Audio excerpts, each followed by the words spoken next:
than you were in a way, but with the... But I liked it. Yeah. I thought this kid's got something. I liked it. And how did space fall into place? I mean, because that wasn't the original title, right? It was going to be called something else. It was called lunched out originally, which was a term that I remember people using. Well, I grew up with Brian, and everyone would describe if they were stoned as really lunched out or lunched out, you know. And then I think when we first presented it with that title, lunched out, people thought it was about executives who'd had lunch too many times. And I said, well, it kind of is about that as well. So lunched out fell by the wayside, and yeah, and Simon came up with space, which worked much better. But I mean, I think the genesis of it was me and Simon were asked to approach to do something. We did a show with Ed called Simon, and it was just a bizarre kind of stand-up comedy show set in a mental asylum. Really, not very politically correct. Mental people are hilarious. They are. They do the funniest things. Come on. I suggested Jess, just where we're there, and said, you've got to meet this actress who's just... One of the actors had dropped out on moral grounds and said he didn't want to be part of it, and I was like, that's okay, I'll do it. Jess has no moral. I'll make fun of mad people, that's fine. And then he was directing, and we were just amazed at his sort of ability to retain, you know, he directed the whole thing, it seemed to be in his head the whole time, and what seemed to be quite a random, intensive process was actually a real plan. It was, you know, endlessly impressive. And when we came to do Space, Jess and I thought there's only one person that can direct the show the way that we want it to be, which we didn't really know. Well, I think that the kind of the point at which, you know, we were kind of conceiving the show, it was knowing that Edgar would be able to direct what we had written. There was a sort of knowing that he would be able to totally realise our ideas and the style which we were sort of going for, that he would have the intelligence and the skill to do it. So we kind of were inspired by his sort of, you know, confidence really as a director. So we kind of didn't put any limits when we were first kind of conceiving of it.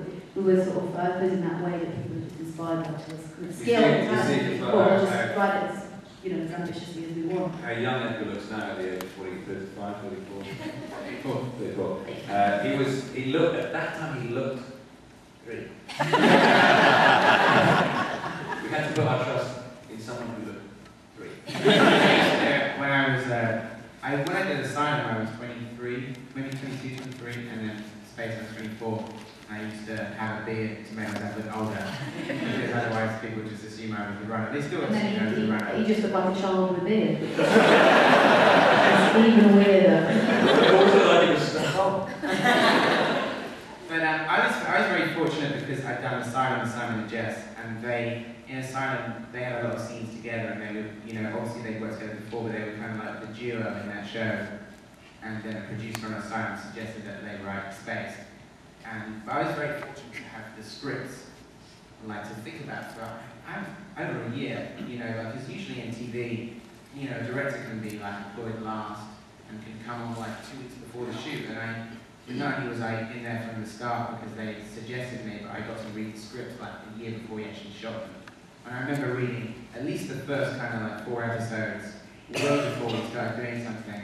And then also kind of quite oddly, not only did we do 7 episodes, but we didn't do a pilot, we just made the show. They just let us kind of do it. So like I said, that episode that you saw first was the first thing that was ever finished. And you know, we'd already made the entire series. There was no, you know, when you hear about American TV and in the UK as well, just like the amount of like sort of stages you go through with a pilot, and we kind of were very lucky and fortunate to have, we just did a whole series. We kind of like just did it under the radar really. Nobody really, because it was a low-budget show, we didn't really have that much scrutiny on what we were doing. You nearly got sacked. I didn't get sacked. Excuse me? You moved us, what? We know what sack means, you know, how the hell? Well, it was, it's like a big jigsaw, the whole shoot, because we shot everything in one jumble. It wasn't like we shot 1 episode a week. We we shot all 7 episodes all jumbled up over like 8 weeks, which was a real headbutt. And sometimes just like, you know, there would be shots that would be linking to something which would be shot for like 3, you know, kind of 4 weeks. And I just didn't want like all these dailies to be scrutinized until I had a chance to edit it together. So I refused to let one of the executives watch the dailies. And they said I was going to get fired. And, he was 3. Those are my first words. No dailies.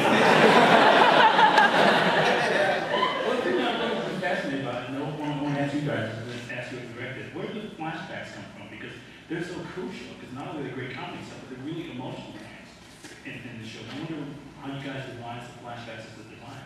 But we never planned them, did we? They kind of came out of the story. Yeah, absolutely. I mean, I think the thing that I mean, in terms of that whole kind of writing process and how we sort of developed our sort of style and the way of working with each other. I mean, I knew that after we did Simon, I really wanted to work with Simon again, and Edgar. I really did. And so I was destined to, and I kind of had a feeling, you know, because I've been invited on to do Asylum, and I kind of had a feeling that Simon would go off and do something else anyway. So I was kind of keen to, I don't know, keep you know, that sort of, you know, collaborative, that relationship going. So I nearly did Star Trek 6. he nearly did Star Trek 6. I waited. But so I suppose we were both kind of thinking, I suppose, along the same lines separately. But I sort of wrote this kind of idea for a sitcom that I've been thinking about. A, as a vehicle for me, Simon, but also for an actor in Asylum as well, who ended up not doing it. Julian Barrett. Julian Barrett was in the Mighty Boosh. He played No, I'm joking, I liked him.